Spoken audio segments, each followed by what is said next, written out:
This Pennywise Recaps, and today we're reviewing the crime drama, The Abduction of Lisa McVeigh. Get ready for incredible plot twists. Lisa McVeigh is a young girl who works in a small fast food restaurant. Despite her young age, she copes well with her duties and finds an approach to each of her customers. In the evenings, Lisa is reluctant to return home, as she has been living with her grandmother and her husband Morris for several years. Morris takes advantage of his position and visits the girl at night to force her to do something terrible. On the way home, Lisa notices a car parked nearby, but does not pay much attention to it. In the morning, she decides to write a letter to her younger sister because she is tired of her situation. Diane and Morris openly take advantage of the girl, taking away the money she earned honestly in the cafe. She dreams of a normal life, but this is impossible, as her mother is against her return and shows outright indifference to her. Before the next night shift, Morris reminds Lisa that he is waiting for her at home, as it is payday. Showing a morbid interest in the girl, the man hugs her, causing her fear. After work, Lisa says goodbye to her boss, and after collecting the money, she returns home.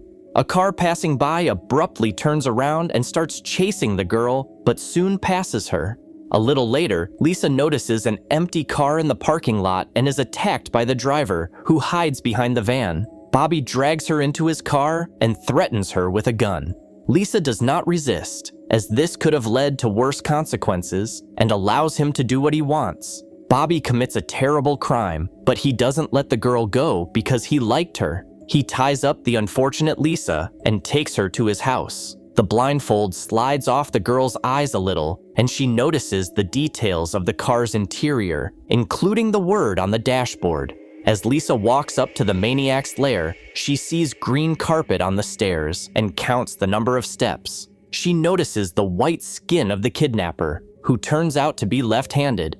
In an effort to save her life, Lisa voluntarily takes off her clothes, after which Bobby sends her to the bathroom and then commits the crime again. Having tied the girl up again, the man puts her on the bed and continues to threaten her with a gun, reminding her of the possible consequences. Being in a difficult situation, Liza recalls her loved ones, including her uncle, aunt, and younger sister.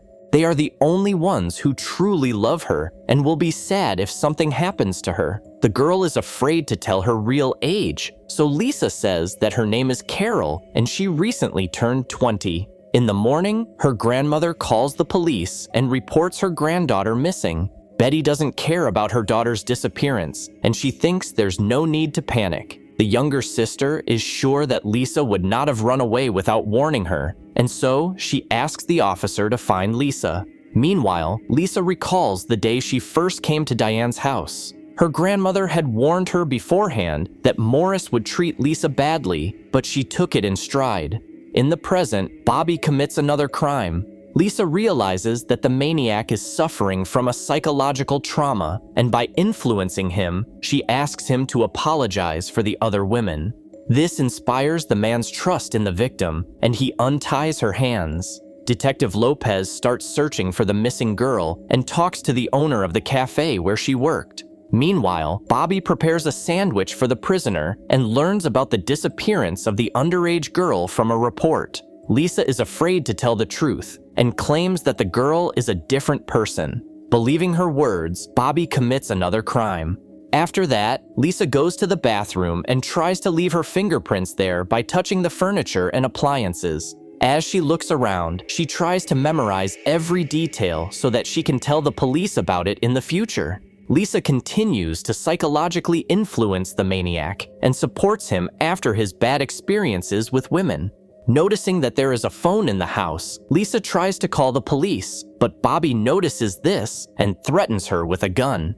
The girl tries to feel sorry for herself and says that she has a sick father at home who needs care. Meanwhile, she recalls a dialogue with her mother when she told her about the bad attitude of her grandmother and her boyfriend. Betty reacted calmly to this, and in fact, she said that her daughter deserved to be treated this way. As a prisoner of the maniac, the girl continues to leave evidence of her whereabouts, including her hair and other belongings. When Bobby decides to commit another crime against the girl, Lisa feels sorry for him.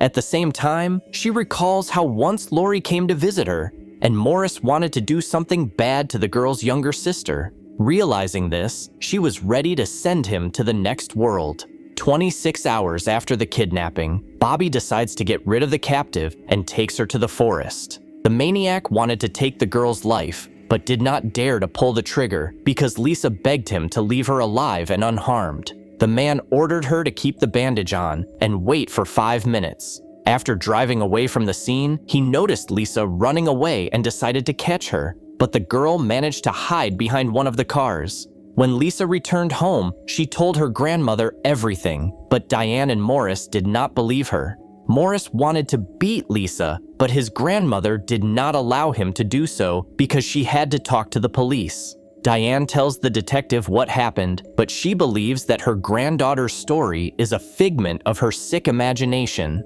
Lopez decides to talk to the underage girl in person and takes her to the police station for questioning.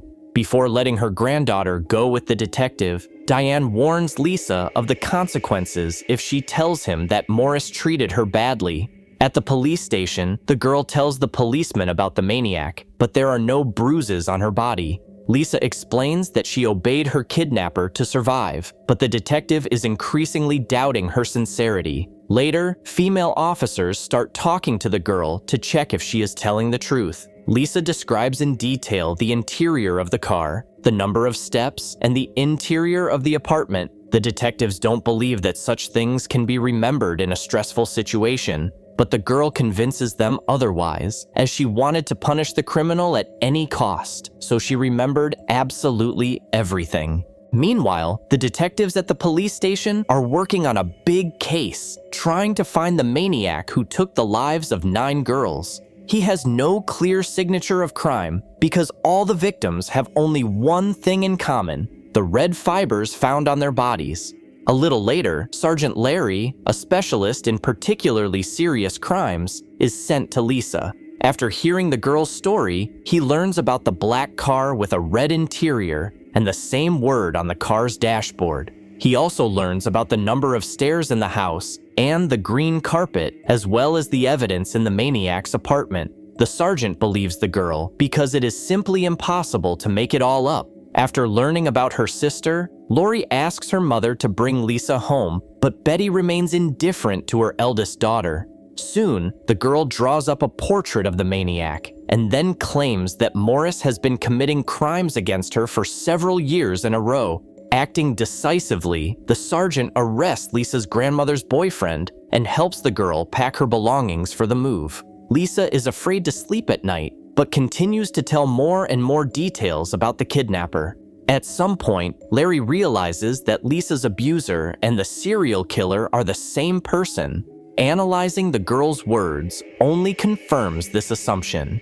Realizing that Lisa is in danger, the sergeant takes her to a facility for the protection of adolescents and introduces her to his daughter. The girls are the same age, so Larry sincerely wants to help Lisa, fearing that his own daughter could be in her place. 2 days later, the analysis finally confirms that Lisa was the victim of a serial killer, but fortunately, she survived. In an effort to help the investigation, the girl agrees to go to the place where Bobby left her before she ran away. Reconstructing the route from her memories, Lisa reports the maniac's movements. Soon, one of the detectives spots a similar car, and after tricking the driver, he takes a photo. At night, Lisa wakes up from a nightmare in which the maniac tried to strangle her. Seeing the photo taken by the police officer, she confirms that it is Bobby. The police make a stop and arrest the maniac. In his car, they find a bloodstain left by Lisa and realize that they have arrested the right person. At the perpetrator's house, the police find hair, fingerprints, and other evidence that proves his guilt. The next morning, the detectives inform Lisa of the successful arrest and applaud her for her help in apprehending the dangerous maniac. After a while, Lisa calls Lori and thanks her sister because she was the only one who believed her and influenced the police to open an investigation. Lisa then hugs the sergeant warmly and says goodbye. Carol and Jim come to pick up their niece and take her to their home. A few months later, Lisa sends a letter to her mother, saying that she is finally happy and has found a loving family. After spending a few more years with her uncle and aunt, Lisa joined the police force and became a deputy sheriff, investigating crimes committed in the wake of the crimes she herself had experienced. She is now a happy mother and grandmother, and the sergeant remains her best friend. Bobby was executed by injection only in 2019, 35 years after the crimes were committed. Thank you for being with us. Subscribe to the channel, like us, and be sure to click on the bell to stay up to date with our new videos.